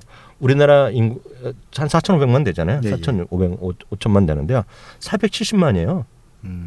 네, 그러니까 10명 중 1명이에요. 100명 중에 10명이 이제 골프를 치거든요. 근데 470만인데 중국은 630만이에요. 이미. 근데 100명 중에 0.4명. 아직까지 LPGA 경기 안 하는데 유럽 경기는 좀 몇 개 하고 있거든요. 근데 중국에서 이제 요즘 보면 LPGA나 PGA에 한국 애들 얘기 별로 안 나오죠. 그렇죠, 많이. 그거 지금 중국 애들이 들어가고 있어요. 맞아. 아직 우승한 애는 여태까지 4명인가 5개밖에 LPGA 딴 애밖에 없고요. PGA는 아직 못 딴 걸로 알고 있는데 평산산. 평산산 얘기했는데 보면 중국이 인제 골프를 조금 시작하는 추세예요. 그래갖고 저는 이게 주식을 떠나서 사회체육과가 이제 많이 들어간 자제분들 거기 가는 분도 있잖아요. 저는 딴 거 할 필요 없어요. 중국어 배워갖고요. 중으로 가셔갖고 그 골프도 거길 프로를 따셔갖고 여기서 프로 따서 거기서 티칭하는 거. 그렇죠. 예. 그게 이제 대박 난다고 보고 있어요. 그리고 이거 중국에서 제가 이름 까먹었는데 소정 씨, 네. 그 예전에 중국에서 그 테니스 선수 한번 나가고 스타돼 갖고 그 우승한 거 있고 막 그러는 게 있어요. 그래갖고 졸제 다 테니스 치고 테니스 쳤어요 중국 사람들이. 근데 지금 골프가 이제 뜨기 하기 때문에 그게 엄청 커질 거라고 보고 있어요. 100명 중에 0.4명. 제가 화장품이 미쳐 있는 거 딱 정지혜? 정지 아니에요? 예, 중국 이름이 있는데. 리나? 리나인가 뭐 그럴 리나. 거예요. 네. 그래서 중국에 대한 나중에 골프의 열풍이 이제 시작했다. 걸음마도 안 됐다. 그래서 장기적으로 그 여하튼 필라코리아를 좀 보고 있는데 이게 거래가 많이 되는 건 아니잖아요, 선생님. 그래서 저는 이거는 정말 중국 사람들한테 이거죠. 어거지라면 중국 사람은 골프를 있잖아요. 골프 생전 골프장 못 본 애들이 많아요. 그렇죠. 네. 그러니까 중국 사람들한테는 처음 보는 것이다 골프가. 그래서 우리나라 다 알지만 중국한테는 처음이다. 그렇죠. 100명 중 0.4명? 네. 네. 네. 제가 이런 디테일은 좀 있잖아요. 많이 배우고 있습니다. 네. 그걸 더 하나 물으면 안 돼요, 제가. 100명 중에 0.4명까지는 정확히 맞고요. 630만이다, 600만이라는 거 통계마다 틀린데 제가 하는 것은 이제 중국의 그쪽에서 나온 거니까요. 630만, 650만 정도 해야 될 것 같고요. 제가 그거는 지난주에 한 게 있는데요. 그래서 그걸 다시 한번 리뷰해 보시면 될 것 같아요. 그래서 저는 여전히 필라코리아를 단기적으로는 제가 능력도 없기 때문에 말 수가 없겠지만 필라코리아 계속 보고 있다 말씀드리겠고요. 말이 나온 김에 하나 더 리뷰해 드리면 저는 하여튼 호텔신라는 이제 그 제가 얘기 안 하더라도 10만 원 가는 거기 때문에 네. 이제 이거는 호텔신라는 관심법에서 약간 뒤쳐져 놨습니다, 전요. 그리고 대신 올라간 게 뭐야? SK네트워크스. SK네트워크스. SK네트워크도 이게 주가 올라간 게 없어요. 네. 아니 많이 올랐죠. 50% 올랐죠, 50%. 네, 7,000원부터는 많이 올랐는데 이거는 지난번에 모셨던 그 신상무랑 비슷한 생각 갖고 있는데 SK네트워크스도 이게 아시잖아요. 그 브라질에 많이 들어가고 나라고도 날려버렸잖아요. 네, 날려버렸어요. MSS인가? 그 그 철강 쪽 철강에서 날려버렸어요. 그 동국제강도 네. 동달아 그지 됐겠네. 그거 날려버렸어요. 그리고 머리만 아픈 그 SK텔레콤 통해서 휴대폰 그 유통사업 소매를 날려버렸어요. 그리고 얘네가 도매만 합니다 이제요. 그거는 SK텔레콤에 넘겼어요. 돈이 잘 안 되는 거. 알짜배기만 갖고 가고요. 저는 하여튼 호텔신라도 고객이지만 제가 정말 쇼핑해 좋은 것은 워컬 면세점인데 워컬 면세점이 오늘 문을 닫습니다. 5월달부터 10개월인가 예정으로 확장 공사가 들어갑니다. 그래갖고 그게 호텔신라가 작년에 영업점 그 본사 거기 그 본점에 거기 그 6개월 쉬었을 때 애들이 또 안 된다 애들 많고 매출 줄어든다 했을 때 웃기지 말라 했는데 좀 난리가 났잖아요. 저는 SK 네트워크스가 8개월인가 10개월을 쉬는데 2배 3배 확장 들어가거든요. 그러면서 이제 본격적으로 하여튼 지난번에 말씀드렸던 거랑 똑같아요. 우리 SK의 최태현 회장님 몸은 안 좋은데 가 계시지만 그분의 입장에서 보면 면세점은 편의점 수준밖에 안 되거든요 지금요. 그러니까 SK그룹의 격이 안 맞아. 최태원 회장님 나오시면요, 절 불러주세요. 제가 W 호텔 옆에 밀고 거기다 면세점 하는데 앞에 온몸에 분골쇄신 하겠습니다. 격이 안 맞아. 그래서 저는 그 어떤 면세점 쪽에 봐서 호텔신라보다는 이제 SK 네트워크스를 장기적으로 보자. 근데 규모가 2배 확장이 뭐예요? 그게 10배 확장을 해 지금. 그래서 우리는 속으로 있잖아요. 그 구 워컬 호텔 워터월드 옆에 있는 그거에 한 5초까지 다 쓰고 싶은데 그냥 싸그리 그냥 바꿔야지. 국내 동양 최대 면세점 이런 걸로 가야지. 최소한 파라다이스 미안하지만 파라다이스 별도 건물로 가고. 그렇죠. 빼야죠. 그건 빼버리고. 파라다이스랑 마주보고 있잖아요. 맞다. 혹시 내보내고 놨어야 되는데 모르겠어요. 그거는 농담이고요. 예, 2배 3배 확장을 얘기하면서 지금 영업을 좀 쉰다고 합니다. 그래서 오히려 그 얘기 듣고 저한테 꽂혔어요. 그래서 그 하나 네트워크스 계속. 저도 이제 센터장님께 말씀드리면 액토즈. 그거 이제 그 액토즈 왜 나도 보니까 센터장님 관심법 받으려고 그래? 아니, 지난번에 센터장님께서 말씀해 주셨던 종목인데 액토즈 물렸어요. 네, 액토즈 같은 경우도 그 얘기가 있어요. 그게 뭐냐면은 올해 초에 나왔던 얘기인데 그 액토즈가 그 샨다 게임즈를 알리바바에 판다 통째로. 근데 그게 지금 매각이 진행이 되고 있다는 얘기가 있어서 만약에 그게 되면 어마어마한 호재로 한번 액토즈에도 작용할 수 있다. 근데 그래서 최근에 액토즈에서 지금 다른 움직임이 감지되고 있거든요. 그러니까 액토즈에서 최근에 러닝하던 게임을 전부 다 지금 킬시켰습니다. 그래서 지금 그 가능성이 국내에서 나온 자료는 아니고 해외에서 나온 자료인데 그게 2월 달인가 나왔더라고요. 근데 액토즈가 그래서 지난달에 이제 게임들 러닝하던 걸 다 킬시켜서 그러니까 그 새로 런칭하려고 했던 것들을 그래서 이제 그게 가능성이 상당히 높지 않겠느냐 뭐 이런 얘기들이 좀 나오고 있다. 그래서 만약에 근데 그게 된다라면은 샨다 왜냐하면 알리바바 입장에서는 텐센트하고 지금 모든 면에서 경쟁을 하잖아요. 근데 텐센트에 유일하게 뒤처지고 있는 게 메신저 그 부분하고 이거거든요. 게임 쪽. 근데 게임 쪽을 만약에 샨다를 인수해버리면 샨다 게임즈를 통짜발이로 인수해버리게 되면 뭐 텐센트하고 뭐 이제 다이다이로 가는 거죠 또. 말이 나온 김에 지금 우리나라보다 훨씬 더 M&A가 활발한 데가 텐센트예요. 이거 중국이에요. 뭐 텐센트랑 알리바바는 엄청 확장을 하고 있어요. 그래서 한번 얘기했는지 모르겠지만 그 알리바바가 얼마 전에 그 왓수미디어라고 또 있어요. 지분 25%를 20% 1조 매입했고요. 육구가 작년인가 재작년에 그 투도를 인수했잖아요. 근데 육구 투도를 또 텐센트가 인수를 추진하고 있습니다. 지금요. 그러니까 서로 경쟁이에요, 경쟁. 네, 텐센트가 작년에 20몇 %를 인수한 게 그 저거잖아요. 웨이보를 인수했잖아요. 지분 들어갔잖아요. 지금 하여튼 엄청나게 확장을 하고 있고요. 이것저것 그냥 뭐 처먹는 그런 분위기죠. 그렇기 때문에 아마 그 이성원 대표 얘기한 거가 여러 가지 얘기가 많을 겁니다. 앞으로요. 그래서 그런 것 쪽에 계속 유의하시면 될 것 같고요. 그 말이 나온 김에 더 말씀드리면 주식은 저희가 이제 녹음하고 있지만은요. 저희가 하는 것이 무슨 이게 단기적 추천 이런 개념이 아니잖아요. 늘 말씀드리지만 저희 방송 기업을 그냥 소개해드리는 것이고요. 저희는 계속 하는 것이 스토리를 전 중시합니다. 개인적으로. 그래서 스토리가 있어야지. 갑자기 좀 딴 얘기 하지만요. 아마 센터장님도 이제 특히 이제 그냥 개인 뭐 이렇게 사다 팔다 이런 걸 하시는 게 아니잖아요. 그렇죠, 그런 거지 말은 그렇지만 애들이 보통 사람 하는 거고. 이게 보면 저는 왜 자꾸 스토리를 중시하냐면요.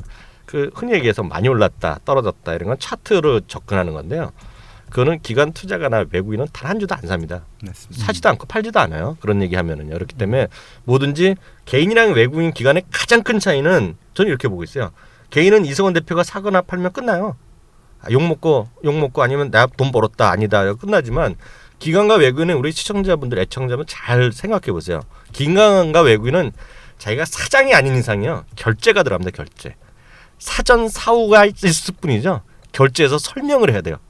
설명하는데 정말 많이 떨어져서 샀다, 많이 올라서 팔았다는 건요, 그냥 바로 그냥 미국이나 그러면 파이어입니다. 해고야. 그런 식으로 얘기하면 그렇기 때문에 스토리를 중시하는 것이 저희 방송의 모토고요. 저희 항상 흐름이었다 생각하시면 도움이 될 것 같고요. 물론 저희가 얘기해서 주식이 올라가면 더 행복하죠. 그렇지만 그거보다는 긴 호흡으로 정말 돈을 잘 벌 수 있는 그런 것들을 서로 같이 공유할 수 있는 그런 관점에서 방송을 하고 있다는 거 다시 한번 생각나서 말씀드리겠고요. 그 입장에서 정말 오해를 안 하셨으면 좋겠습니다. 그리고 여기 이 자리를 통해서 다시 한번 저희 팟을 후원해 주신 분 계시잖아요. 네. 네, 특히 승리투자님, 네네. 저희 키움에서도 많이 방송을 들으신 분인데 그 팟을 후원해 주셨는데 팟은 저희가 3만 몇천 원, 3만 천 원인가 들어갔어요 합으로요. 근데 저희는 팟을 한 푼도 안 썼고요. 10만 원이 되는 날, 왜냐면 그 전에 하면 귀찮으니까 솔직히 10만 원이 되는 날 전부 뽑아서 전부 저희가 100% 후원으로 도네이션 하겠다. 또 많건 적건 간에 혹시라도 해주실 분이 있다 그러면 1,000원이건 5,000원이건 뭐 그 정도에서 해주시면 다 좋은 뜻에 쓰겠다는 건 제가 분명히 말씀드릴 수 있습니다. 그래서 갑자기 생각나서 말씀드렸고요. 혹시 저희를 정말 후원해 주시는 분이 계신다 그러면 댓글 좀 남겨주시고요. 좋아요 눌러주시고요. 많은 공유 그리고 페이스북에 저희 해주시면 좋을 것 같습니다. 그리고 구독하기는 참 해주셔야 될 것 같고요. 딱TV 진행상 우리 대표님이 마지막 상 체크해 주시죠. 딱TV가 지금 업데이트를 준비를 하고 있습니다. 아, 그러니까 새로운 업데이트를 준비하고 있는 과정이고요. 아직까지 그 스케줄이 안 나오긴 했습니다만 스케줄이 나오는 대로 또 다시 한번 말씀을 드리도록 하겠고 딱TV가 이제 영상까지 포함이 영상까지요? 돼서 네. 진행이 된다라고 보시면 될 것 같고요. 딱TV 채널이 또 하나 이제 개설이 될 예정에 있습니다. 딱 VJ 해갖고 각종 영상들, 뭐 돌발 영상도 좋고, 뭐 경찰청 영상도 좋고요. 그리고 이제 그 동안에 저희가 이제 전해드리지 못했던 그런 영상들을 모아서 비디오 전용 뭐 팟캐스트라고 보시면 될 것 같습니다. 아 맞아. 그 팟캐스트가 또 하나 새로 론칭이 됩니다. 그래서 그거는 각종 디렉터스 컷 그리고 미편집본, 편집본에서 다양한 거를요 속보성으로 저희가 유튜브에도 올리고 팟캐스트에서 올려드리도록 하겠고요. 말이 나온 김에 그 센터장님도 딱 TV지 가끔 보셨어요? 최근에는 못 봤습니다. 이분이 우리 그 소정 씨가 네. 그 딱 TV가 어느 정도 랭킹 올랐는지 그것 좀 설명드려 보세요. 저희가 최근에 그 랭키닷컴이라고 그 이제 사이트 이런 거 접속자 수를 이렇게 계산해서 순위를 알려주는 그런 사이트가 있는데요. 저희가 웹진 분야에서 4위를 했어요 지금. 정말요? 네, 진짜요. 근데 그 위에 뭐 예스24, 뭐 교보 이런 거는 저희랑 분야가 격이 다르죠. 걔네들은 반칙 불법이죠. 거기 같이 랭키닷컴은 잘못하고 있는 거예요. 약간 그거는. 분류가 좀 이상하긴 한데 하여튼 거의 뭐 1등인 걸로 치면 되니까. 비즈니스 분야에서는 저희가 그런 통칭 웹진, 그냥 순수 웹진에서는 저희가 1등한 거로. 네. 하셔야 될 것 같고요. 이런 우리 증권회사에 계시니까 숫자에 민감하잖아요. 그렇죠. 처음에 3만 등. 저 3만 몇 등을 하면 처음에 통계 나왔어요. 그래서 의미 없잖아요. 듣보잡이었죠. 듣보잡이잖아요. 그래서 제가 우리 그 머니터리 분한테 이런 얘기를 했어요. 문자 메시지를 했습니다. 그러니까 미쓰리 같은 거 쓰는 게 마이피플 쓰는 그 뭐지? FN 메신저를 쓰는데 제가 썼어요. 그 거기 부장님이 계시거든요. 부장님, 저는 증권회사라서 목표가 뚜렷합니다. 그랬어요. 1000등 하겠습니다. 그랬거든요. 그랬더니 바로 대답이 오셨어요. 킥킥킥. 쉽지 않을걸요? 위원님 그러는 거야. 그래서 제가 그랬어요. 불가능이 어디 있겠습니까? 했는데요. 바로 지난번에 제가 2000 몇백 등을 했어요. 근데 저는 이런 생각 갖고 있어요. 한국만 보면 저희가 1000등은 쉽지 않죠. 근데 저희는 빠르면 올해 안에 중국 진출할 겁니다. 그리고 중국 진출하고 성공하는 순간 텐센트에서 돈 받는 거죠. 텐센트 우리 형님으로. 그 텐센트만 있는 것도 아니에요. 알리바바도 있고 텐센트도 있고 많아 거기는. 샨다도 있고. 네, 샨다도 있고. 우리는 언제든지 그 오픈 마인드이기 때문에. 잭마님 아세요? 예. 잭마? 다 알죠, 알리바바. 잭마님 아세요? 그게 뭐예요? 저는 잭들하는 사람 다 좋아합니다. 잭이요? 잭. 마윈입니다. 마윈. 저 심지어는 캐릭터 이름도 잭 바우로 큰형으로 모시잖아요. 네. 알죠? 네. 조만간 나오는 키퍼 서덜랜드의 24의 주인공이 그 키퍼 서덜랜드인데요. 술은 잭다니엘밖에 안 마시고. 근데 잭마님이 바로 알리바바의 주인이시거든요. 마윈입니다. 네. 마윈. 중국에서는 80몇인가 그러고요. 50몇인가 그러고요. 그리고 전 세계에서 100몇십 몇인데요. 이번에 알리바바 상장하면서 바로 50등 안에 들어간다고 얘기를 하고 있는데요. 우리도 이제 경쟁 붙죠. 알리바바인지 텐센트인지. 근데 충분하게 저는 생각이 분명히 있어요. 그래서 저희가 딱TV가 이제 중국에 진출하는 순간 많은 분들이 깜놀일 것이다. 딱TV 중국 사이트로 한류된 건 없지? 없죠. 딱TV 중국 법인은 다른 법인으로 하는 걸로. 아, 자회사가 아닌 다른 법인인 걸로. 이거는 정말 뒤집어지는 프로젝트인데 이거 네네. 바로 발 담그셔야 돼요. 네. 네. 그래서 갑자기 생각나는데요. 그 지난번에도 한번 얘기했는데요. 자제분들이나 이런 분들 있잖아요. 토익에 90점, 900점 받으려고 너무 애쓰지 마시고요. 그런 분들 중국어를 더 배우시면 중국어를 하셔갖고 4등급이다. 오른 거 있죠. HSK인가 이런 거. 네, 예, 예. 4급만 받는 게 오히려 취업에 더 지르기라는 다시 한번 드리겠습니다. 여기서 마칠까요? 네. 네. 오늘 어땠어요, 이 대표? 오늘요? 저 화장실 가고 싶은데요.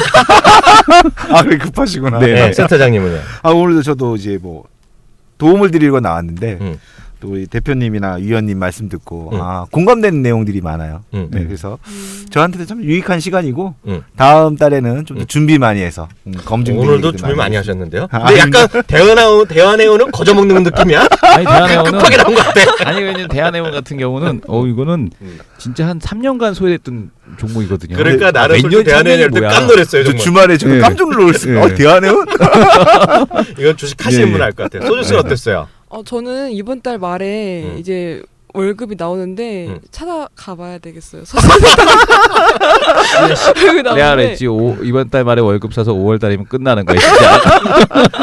예, 저도 오늘 뭐 상당히 그 시장은 그 좀 나라가 좀 어수선한데요. 정말 많은 분들 빨리 좋은 소식 있었으면 좋을 것 같고요. 그보다는 하여튼 많은 분들 이제 좀 그 잘 좀 추스리고요. 많은 분들 정말 그 사고 이후에 또 문제가 더 많잖아요. 그래서 정말 대한민국 국격에 맞는 대한민국 됐으면 하는 생각 간절히 한번 기원해 보겠습니다. 오늘 수고 많이 하셨습니다. 감사합니다. 네, 감사합니다. 수고하셨습니다.